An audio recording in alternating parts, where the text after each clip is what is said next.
Hello, hi everyone. Hope you are keeping well. This is Vishal Masi and welcome back to my channel Economic Sites.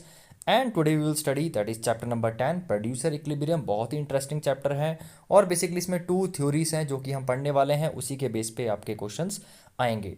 तो सबसे पहले आपको पता है producer कौन होता है। कोई भी फर्म या कोई भी एक पर्सन या कोई भी एक इंडिविजुअल, कोई भी एक कंपनी, ठीक है, बेसिकली जो कुछ कोई भी आउटपुट प्रोड्यूस करती है, कुछ भी प्रोड्यूस करती है, बेसिकली उसे आउटपुट बोला जाता है इकोनॉमिक्स में। तो दैट इज ही और शी और whatever the firm may be called as a producer. अच्छा, वो इक्विलिब्रियम पे कब होगा, क्योंकि प्रोड्यूसर एक बहुत इंपॉर्टेंट एंटिटी है हमारी इकोनॉमी में। अगर आप प्रोड्यूसर को समझ पाएंगे अच्छे से, प्रोड्यूसर के बिहेवियर को समझेंगे, प्रोड्यूसर की नीड्स को समझेंगे, तभी इकोनॉमी अच्छी रन कर पाएगी। तो बेसिकली यहाँ पे हम समझने वाले हैं कि कब वो इक्विलिब्रियम में होगा इकोनॉमिक्स के परस्पेक्टिव से, कब वो सेटिस्फाई होगा। देखिए, इक्विलिब्रियम यहाँ आने का ये मतलब नहीं है कि वो बहुत खुश है, ठीक है। प्रोड्यूसर खुश तो करना इकोनॉमी में सबको बहुत मुश्किल है। कोई भी इंसान या कोई भी बेसिकली पर्सन को एक खुश करना इकोनॉमी में बहुत इंपॉर्टेंट होता है, बिकॉज सबकी डिमांड, सबको पता है, बहुत ही ज़्यादा बढ़ती रहती हैं टाइम टू टाइम, ठीक है। यहाँ इक्विलिब्रियम का कहने का मतलब है कि एक ऐसा पॉइंट जहाँ पे प्रोड्यूसर प्रोड्यूस करता रहेगा, ठीक है, वहाँ से वो जो है अपने आप को एग्जिट नहीं करेगा प्रोडक्शन से बेसिकली। तो वो पॉइंट हम यहाँ पे पढ़ने वाले हैं। तो सबसे पहले एक फर्म क्यों इंपॉर्टेंट है आपको पता है, इकोनॉमिक एंटिटी है। फर्म की डेफिनेशन पढ़ लीजिए। A firm is defined as a economic entity which employs factors of production. तो एक क्या होता है, एक फर्म क्या है, एक इकोनॉमिक एंटिटी है। वो क्या करता है, फैक्टर्स ऑफ प्रोडक्शन को एम्प्लॉय करके क्या करता है, कॉमोडिटीज़ को प्रोड्यूस करता है ताकि वो लोगों को बेच सके। अब कोई यहाँ पे कॉमोडिटी कोई भी हो सकती है, राइट, फाइन। चलिए, ओके, अब यहाँ पे थोड़ा सा फर्म के आपको ज़्यादा फंक्शंस बता रखे हैं कि फर्म क्या है। एक तरह का it it can be the firm क्या है, लार्जली फ्रॉम बाइस अ फैक्टर। देखिए, फर्म क्या करता है, सबसे ज़्यादा जो factors of production basically bye करता है हाउस होल्ड से, बिकॉज जो पीपल होते हैं, ठीक है, ओके। एंड अल्टीमेटली उन्हीं को बेसिकली आफ्टर इट प्रोडक्शन उन्हीं को बेचता है, फाइन, ठीक है। तो बेसिकली चार फैक्टर्स ऑफ प्रोडक्शन होते हैं, आपको पता होना चाहिए। Labour capital, then labor capital, then land, okay, land, labor capital and last is entrepreneur और owner. Okay, these are the factors of production. तो लैंड को क्या मिलता है, मैंने ऑलरेडी बता रखा है, रेंट मिलता है, कैपिटल को इंटरेस्ट, लेबर को वेजेस और एंटरप्रेन्योर को प्रॉफिट। तो बेसिकली यहाँ पे हम ज़्यादा डिस्कस करने वाले हैं एंटरप्रेन्योर पर, ठीक है। We are going to focus on the entrepreneur, that what are the needs and what are the expectations of the entrepreneur और अ फर्म। चलिए, इसके बाद हम यहाँ पे आते हैं मीनिंग ऑफ द इक्विलिब्रियम, कि फर्म्स का इक्विलिब्रियम कहाँ होगा। देखिए, बहुत इंपॉर्टेंट है। अ firm is in equilibrium when the given demand and the cost condition it produces that a level of output at which profit is maximised. मतलब वो तब इक्विलिब्रियम में होगा, ठीक है, जहाँ पे क्या होगा कि जो भी गिवन डिमांड है, उनके पास जो भी डिमांड है, एंड द कॉस्ट कंडीशन, जो भी उनका कॉस्ट लग रहा है, वो सब चीज़ों को देखते हुए जो भी लेवल ऑफ आउटपुट वो प्रोड्यूस करेगा, वहाँ पे जो है प्रॉफिट उसको मैक्सिमम होना चाहिए। तो मैं वो बेसिकली वो पॉइंट क्या बोलेंगे, हम क्या बोलेंगे, इक्विलिब्रियम पे बोलेंगे। और वहाँ पे वो कोशिश करेगा कि वहीं पे स्टेबल रहे, ठीक है, क्योंकि वहाँ पे स्टेबल रहे, क्योंकि वो एक तरह का मैक्सिमम पॉइंट है। पीछे जाएगा तब भी लॉस है, आगे जाएगा तब भी हो सकता है लॉस हो सकता है, ठीक है, क्योंकि हम ये मान रहे हैं कि वो इक्विलिब्रियम है, वहाँ पे मैक्सिमम प्रॉफिट हो रहा है, ठीक है। तो कोई भी फर्म अगर अपने इक्विलिब्रियम पॉइंट को समझ लेती है तो उन्हें ज़्यादा हैवी लॉसेस देखने को नहीं मिलते हैं, फाइन। बाकी देखिए क्या है, एक प्रॉफिट मैक्सिमाइजेशन ऑब्जेक्टिव ये भी होना चाहिए कि फर्म का मोटिव क्या है, ठीक है। ये भी उस वो भी डिपेंड करता है कि इक्विलिब्रियम पॉइंट क्या है। अगर मान लीजिए उनका प्रॉफिट मैक्सिमाइजेशन है, तो डेफिनेटली दे विल सेल्स को इंक्रीज करेंगे, okay. They will have a means good quality, okay. If they want to basically survive in the market. अगर उन्हें मान लीजिए अपना अभी प्रॉफिट मैक्सिमाइजेशन नहीं करना, दे वांटेड टू, कई बार होता है सेल ओरिएंटेशन, मतलब सेल मोटिव, मतलब ज़्यादा से ज़्यादा सेल करना, कई बार ये भी होता है मोटिव, तो ठीक है। So it also depends upon the theory that what is the basically motive. तो यहाँ पे हम मेन मानते हैं कि प्रॉफिट मैक्सिमाइजेशन मोटिव है। तो यहाँ पे हम क्या मान के चल रहे हैं इस थ्योरी के अकॉर्डिंग, कि जो बिजनेस है या कोई भी जो फर्म है उसका मोटिव क्या होगा, यहाँ पे प्रॉफिट मेकिंग होना चाहिए, ठीक है, क्योंकि तभी हमारा जो ये इक्विलिब्रियम पॉइंट है वो हो पाएगा। तो तो एक बार रीड कर लीजिएगा, आपको ज़्यादा बहुत समझ में आ जाएगा, इतना कोई डिफिकल्ट है नहीं, ठीक है। अब यहाँ पे डेफिनेशन ऑफ प्रॉफिट, क्योंकि हम प्रॉफिट को मैक्सिमाइजेशन करते हैं तो प्रॉफिट पता होना चाहिए क्या है।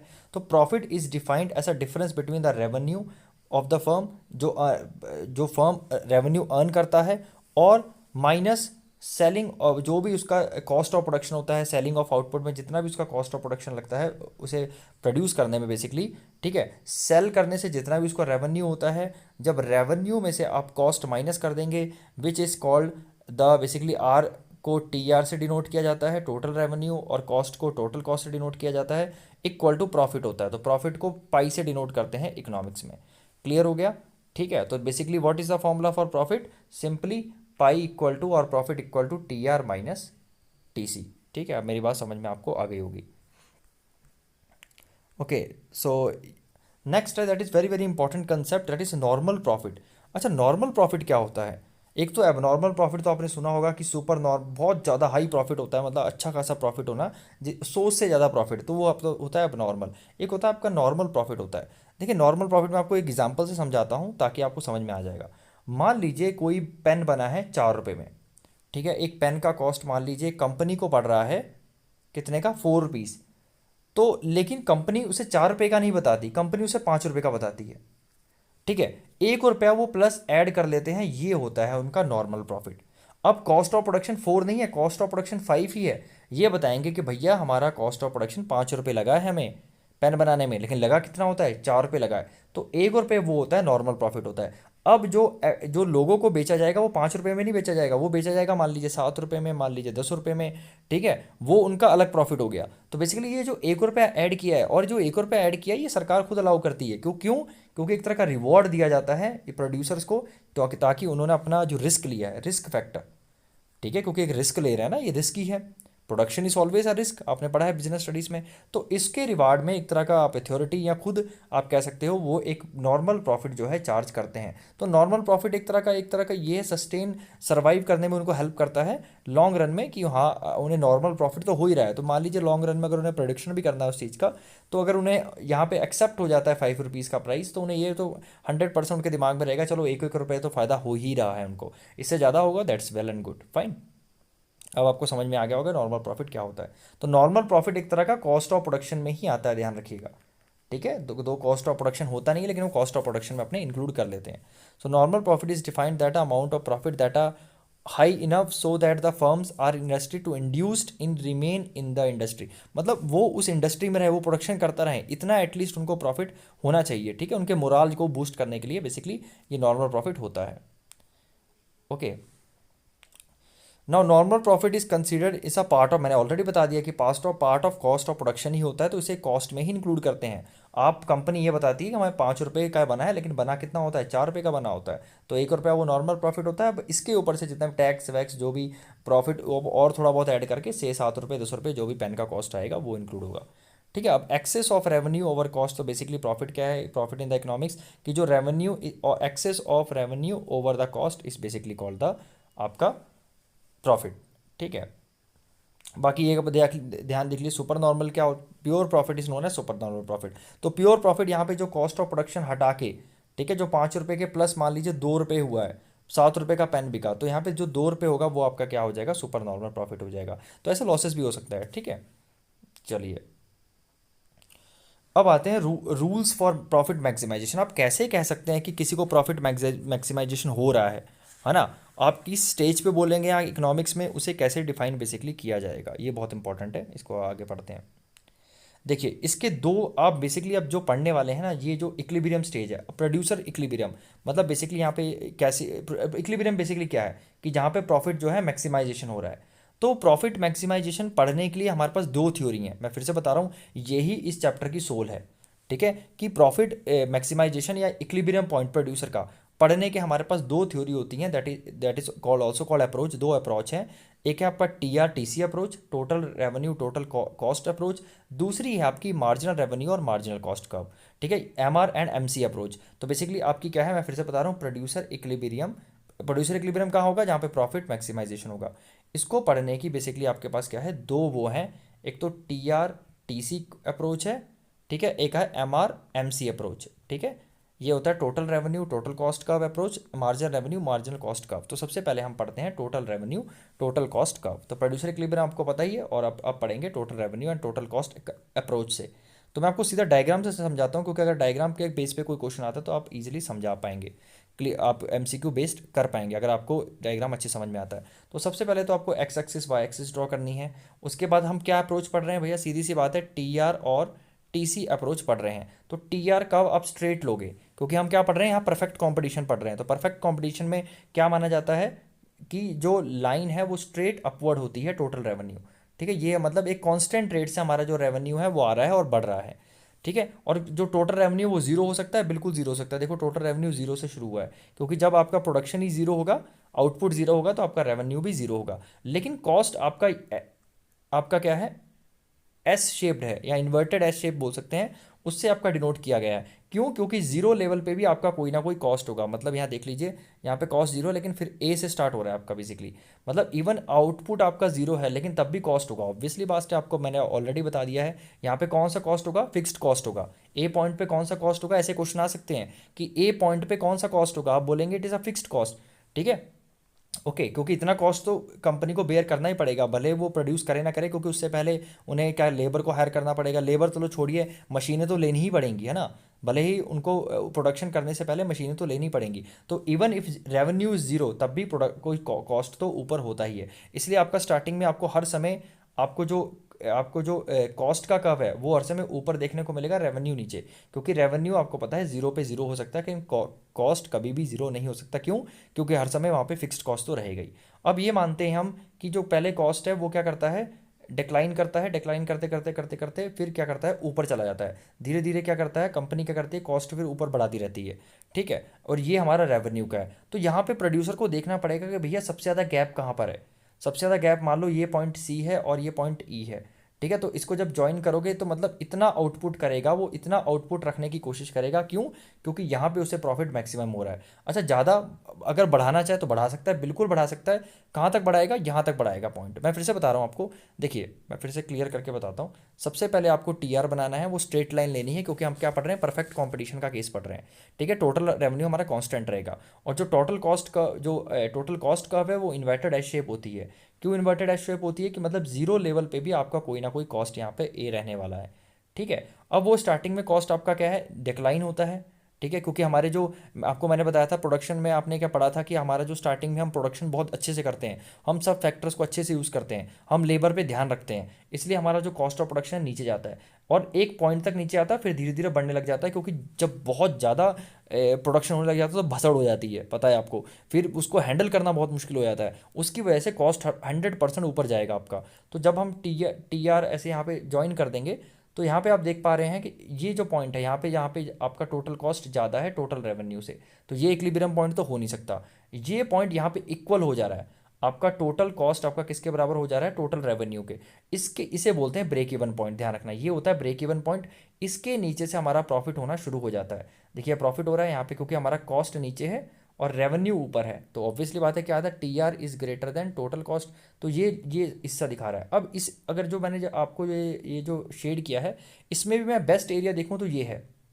एक तो ये लाइन है, ये लाइन यहाँ टच कराओ तो ओ एन, मतलब इस पॉइंट पे, मतलब ये जो डिफरेंस है हाईएस्ट है। और एन प्रोडक्शन पे तो कोई भी प्रोड्यूसर ओ एन तक प्रोड्यूस करेगा। क्यों, क्योंकि यहाँ पे मैक्सिमम होना प्रॉफिट हो रहा है। अच्छा, आप बोलोगे सर आगे नहीं कर सकता, बिल्कुल कर सकता है। कहाँ तक करेगा, इस पॉइंट तक, ये इसकी मैक्सिमम लिमिट है। ठीक है, डी के बाद वो नहीं जाएगा, क्योंकि फिर आपका जो है डी यहाँ पे देख रहे हो, टोटल कॉस्ट ऊपर चला जाएगा, रेवेन्यू नीचे चला जाएगा। तो यहाँ पे तो लॉस, यहाँ पे भी लॉस है, यहाँ पे भी लॉस है। ये दो एक्सट्रीम पॉइंट है जहाँ पे लॉस है। ये पूरा प्रॉफिट वाला मामला है। और प्रॉफिट में भी इक्विलिब्रियम पॉइंट अगर ढूंढे तो ये है बेसिकली। ठीक है, ध्यान रखना, एम पॉइंट ये इक्विलिब्रियम है।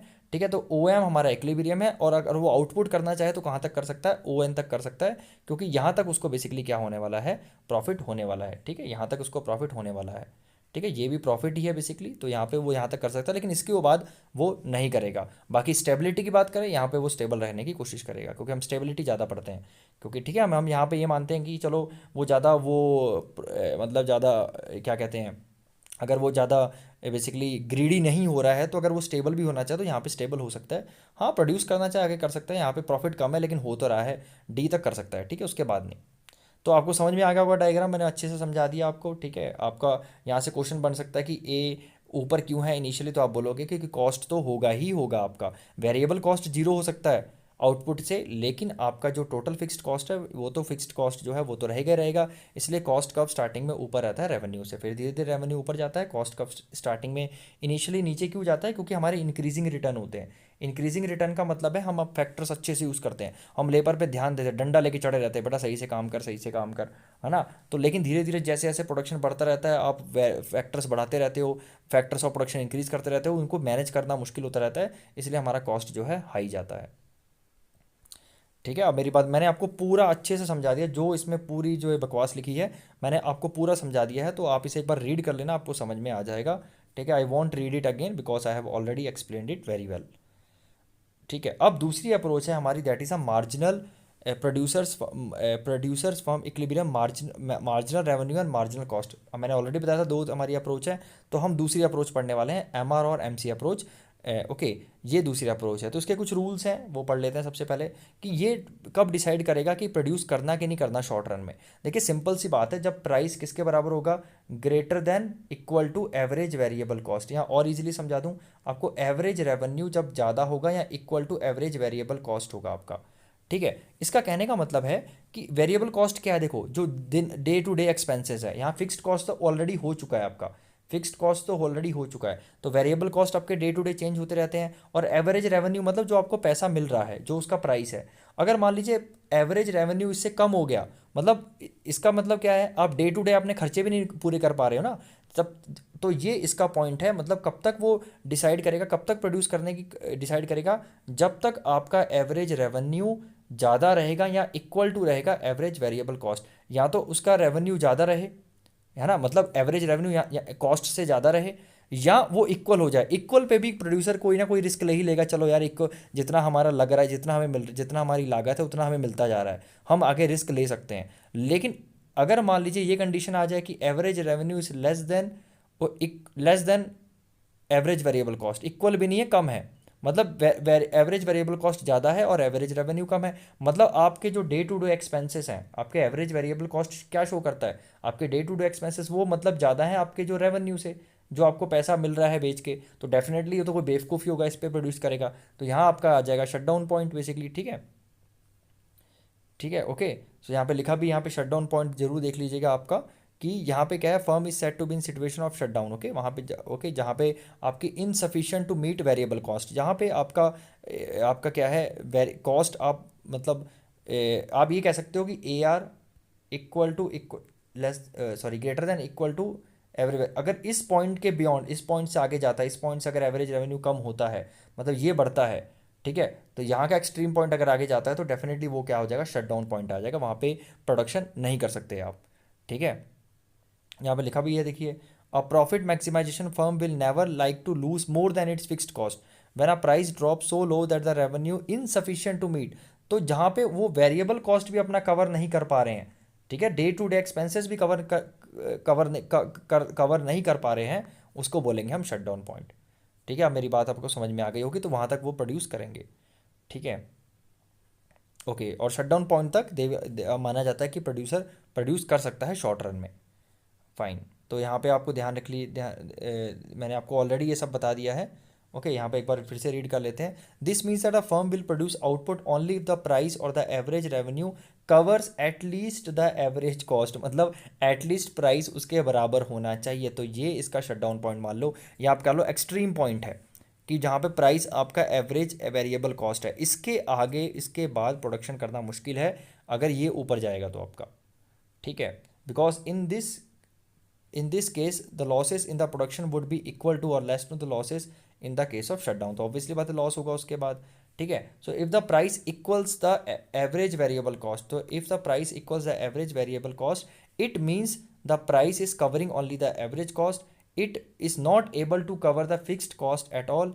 इन both the case losses in both the situations production और shutdown would be the same. Okay, तो ये सेम आप ये कह सकते हो एक तरह का, ये क्या है, इसका शट डाउन पॉइंट है। मैंने ऑलरेडी बता दिया कि जब तक वो एवरेज मतलब आप कह सकते हो उसका कॉस्ट कवर कर रहा है, तब तक ही प्रोडक्शन करेंगे, उसके बाद तो वो डेफिनेटली शट डाउन होगा। तो आप ये कह सकते हैं in the short run the firm will produce, तो कब तक प्रोड्यूस करेगा? जब तक एवरेज रेवेन्यू बड़ा है या इक्वल है एवरेज वेरिएबल कॉस्ट से, या फिर इसको अगर टोटल फॉर्म में ले आए, टोटल रेवेन्यू ज़्यादा है equal to total variable cost से। वेरी सिंपल, इसे इंटू क्यू कर दो, इंटू आउटपुट कर दो और एवीसी को भी इंटू आउटपुट कर दो, तो ए आर इंटू क्यू क्या बन जाएगा, टी आर बन जाएगा, और एवीसी इंटू क्यू क्या बन जाएगा, टीवीसी बन जाएगा। तो इसलिए आपका यहाँ से ये डराइव हो सकता है। रूल 2 है a rule that is necessary for a profit to be maximum. देखो क्या रूल है नेसेसरी कि मतलब ये किसकी अप्रोच के अंडर है, ध्यान रखना एमआर और एमसी अप्रोच पढ़ रहे हैं हम, ये मत भूल जाना कहीं, ठीक है। उसके अकॉर्डिंग क्या नेसेसरी कंडीशन होनी चाहिए प्रॉफिट मैक्सिमाइजेशन की, वेरी वेरी वेरी इंपॉर्टेंट, ये क्वेश्चन बहुत इंपॉर्टेंट है। इसकी दो एक तरह की ये कंडीशन है कि आपका एम आर आपके किसके बराबर होना चाहिए, एम सी के बराबर होना चाहिए, और जो एम आर आपका जो एम सी कर्व है वो एम आर कट को नीचे से कट करना चाहिए। मैं आपको आगे से समझा दूंगा, आपको समझ में आ जाएगा ईजिली, ठीक है। अब सीधा डायग्राम पे आते हैं ताकि आपको समझ में आ जाएगा। एक बार ये भी रीड कर लेते हैं। Rule 3 for the equality of the margin it is ensure the profit maximisation rather profit minimisation it is sufficient. मैं आपको ये अच्छे समझा दूंगा कि ये क्या कहना चाह रहा है, आपको डायग्राम से सब अच्छे समझ में आ जाएगा। अब डायग्राम पे आते हैं मेन। तो डायग्राम आपको पता है, यहाँ पे प्राइस शो होता है, यहाँ पे क्या होता है आपका एम आर और एम सी कर्व शो हो रहा है। तो एम आर हमारा आपको मैंने ऑलरेडी बताया था कि परफेक्ट कंपटीशन के केस में हर समय स्ट्रेट लाइन से शो किया जाता है। So M R equal to A R, okay, A R M R और पी इक्वल होते हैं हमारे परफेक्ट कंपटीशन में। तो इसलिए आपका पी और ए आर, पी और एम आर इक्वल है, इवन ए आर भी इक्वल होगा। तो P equal to M R equal to A R होता है, वही चीज़ इन्होंने शो की गई है। और एम सी का आपको अच्छे से पता है यू शेप होता है। तो अब यहाँ से बोलोगे सर ये 2 पॉइंट पे मार्जिनल रेवेन्यू को काट रहा है, तो इस पॉइंट पे भी काट रहा है, इस पॉइंट पे भी काट रहा है, तो इक्विलिब्रियम कौन सा होगा। देखिए ये इक्विलिब्रियम नहीं होगा, मैं आपको सिंपल सी बात बताता हूँ, इक्विलिब्रियम ये होगा। क्योंकि आप खुद देखिए ना, यहाँ पे क्या है, आपका कॉस्ट कम है, कॉस्ट कर्व क्या है, कॉस्ट कर्व कम है, और रेवेन्यू कर्व ज़्यादा है। इस पॉइंट पे आप ये बेसिकली इस पॉइंट देखें, ये जो पॉइंट है और ये पॉइंट है, यहाँ पे रेवेन्यू ज़्यादा है, कॉस्ट कम है। तो अगर इस पॉइंट, ये ब्रेक इवन पॉइंट हो गया, तो जब यहाँ से नीचे आ रहा है तो डेफिनेटली यहाँ से तो प्रॉफिट शुरू किया है उसने, तो यहाँ पे स्टॉप थोड़ी कर देगा वो। स्टॉप कहाँ पे करेगा, स्टॉप यहाँ पे करेगा। क्यों, क्योंकि यहाँ पे कॉस्ट कर्व ज़्यादा हो जा रहा है रेवेन्यू के। तो यहाँ पे स्टॉप, यहाँ पे इक्विलिब्रियम इसलिए नहीं होगा क्योंकि प्रोडक्शन स्टॉप नहीं होगा, यहाँ से तो प्रॉफिट कमाना शुरू किया है उसने, राइट। आर पॉइंट तो बिल्कुल इक्वल ही है एम आर एम सी, और यहाँ से देखो नीचे जा रहा है, मतलब यहाँ से प्रॉफिट होना शुरू हुआ है। तो ये हमारा हमारा क्या है बेसिकली, क्या है, ये हमारा क्या है, प्रॉफिट जोन है। अच्छा, प्रॉफिट जोन है, कहाँ तक प्रोड्यूस करेगा, यहाँ तक प्रोड्यूस करेगा जहाँ पे एम आर हमारा एम सी के इक्वल है। अब आप बोलोगे सर कि उसमें तो टी आर में तो मैक्सिमम गैप लेते थे, हमने इसमें मैक्सिमम गैप क्यों नहीं लिया, हमने इसमें ये पॉइंट क्यों लिया। देखिए क्योंकि ये एडिशनल है, वो टोटल था, ये एडिशनल है। तो एडिशनल आप कब तक प्रॉफिट लेते रहोगे, जब तक वो दोनों इक्वल होगा, तब तक आपका क्या जाएगा, मैक्सिमम जाएगा, ठीक है। तो अगर मैं आपको एक ऊपर ओवरऑल से कंपेयर करना चाहूँ, अगर मैं आपको ये बताना चाहूँ कि मान लीजिए कि ये अगर टी आर जो ये वाला आपका जो बेसिकली पॉइंट था, ये जो पॉइंट है, ये जो पॉइंट इस पॉइंट पे कहाँ होगा, यहाँ होगा। तो बेसिकली अगर ये मैं ज्वाइन कर दूँ ना ये पॉइंट, अगर आपको अगर कई बार बुक्स में ऐसे होता है, तो ये ऐसे होगा, ये पॉइंट यहाँ मीट होगा। तो डेफिनेटली आपका ये जो पॉइंट है मीट होगा आपका इस पॉइंट पे। मेरी बात समझ में आ रही है। तो अगर आप एक डायग्राम पे उसको लेके स्टडी करोगे ना, तो ये जो पॉइंट आपकी है टी आर टी सी का जो मैक्सिमम इक्विलिब्रियम पॉइंट है, अगर इसे आप एक्सटेंड कर दोगे लाइन, तो यहाँ मीट होगी। और ये मीट कौन सी लाइन है, जहाँ पे एम आर एम सी के बराबर है, और आपकी जो एम सी लाइन है वो नीचे से कट कर रही है, ठीक है। ध्यान रखना है आपको, जो मार्जिनल कॉस्ट कर्व है it is cutting from down, ये मार्जिनल रेवेन्यू को नीचे से कट कर रही है एट पॉइंट के। तो ये हमारा इक्विलिब्रियम होगा, ये point basically O Q one हमारा इक्विलिब्रियम आउटपुट हो जाएगा, और ये हमारा क्या हो जाएगा, इक्विलिब्रियम पॉइंट हो जाएगा। अब मेरी बात आपको अच्छे से समझ में आ गई होगी, ठीक है। यहाँ पे लिखा भी है, देखो rule 3, it is stated at geometric terms the M C curve should intersect M R curve from below so that M C curve is less than the M R, ठीक है। मतलब इसके बिलो से काटना चाहिए एम आर को। और दूसरी बात है, ओके, दूसरी बात है, ये जो पॉइंट है, ये पॉइंट है, तो ये हमारा इक्विलिब्रियम होगा, ये इक्विलिब्रियम नहीं होगा। तो कई बार आपको एग्जाम में पूछ सकते हैं कि ये इक्विलिब्रियम होगा, ये तो डेफिनेटली ये इक्विलिब्रियम होगा, ठीक है। ओके, मेरी बात समझ में आ गई होगी अच्छे से। Now I think very very important. तो इन शॉर्ट यहाँ पे देख सकते हो दो कंडीशंस होती हैं मेन, एक तो एम आर एम सी, यहाँ पे एम आर एम सी देखो इस के पॉइंट पे हो गई। दूसरी बात है, दूसरी कंडीशन क्या है, दूसरी कंडीशन ये है कि आपका जो है M C curve should intersect M R curve from below, तो यहाँ पे फ्रॉम बिलो से काट रही है, तो डेफिनेटली हमारा जो के पॉइंट है वो हमारा इक्विलिब्रियम हो जाएगा। समरी पढ़ सकते हैं आप अच्छे से, बाकी